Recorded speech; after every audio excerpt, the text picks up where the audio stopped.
ইন্না লিল্লাহি ওয়া ইন্না ইলাইহি রাজিউন। আজকের এই ভিডিওটি একটি হৃদয় বিতারক ঘটনার সাক্ষী। বাংলাদেশে একটি যাত্রীবাহী বিমান বিধ্বস্ত হয়েছে একটি স্কুলের উপর।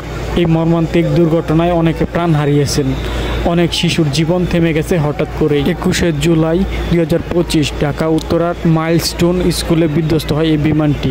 দুর্ঘটনায় প্রায় প্রাণ হারিয়েছে 200-র অধিক, কিন্তু সরকার থেকে নিউজ প্রচার করা হচ্ছে 20 জন, আহত 170 জনেরও বেশি।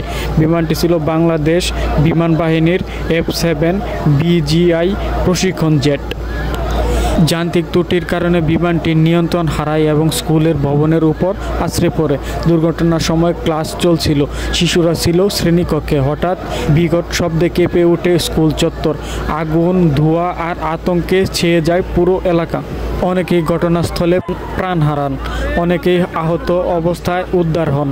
উদ্ধার কাজে অংশ নেয় বিমান বাহিনী, ফায়ার সার্ভিস ও সেনাবাহিনী। আহতদের পাঠানো হয় ঢাকা মেডিকেল ও বার্ন ইনস্টিটিউটে। প্রধানমন্ত্রী ঘটনাস্থল পরিদর্শন করেছে ও তদন্ত কমিটি গঠন করা হয়েছে। ভারতসহ বিদেশি চিকিৎসক দল সহায়তা করছে প্রাণ রোগীদের জন্য। পুরো বাংলাদেশ আজ স্তব্ধ একটি জাতি, একটি স্কুল যেখানে ছেলেমেয়েরা শিখতে এসেছিল, তা পরিণত হলো মৃত্যুকূপে। আমরা হারিয়েছি আমাদের সন্তানদের, আমাদের ভবিষ্যৎকে। আল্লাহ তাআলা যেন শহীদদের জান্নাত নসিব করেন, আহতদের দ্রুত সুস্থতা দান করেন, এই দোয়া করি সবাই মিলে। আমরা ভুলব না 21শে জুলাইয়ের এই মর্মান্তিক দিনকে।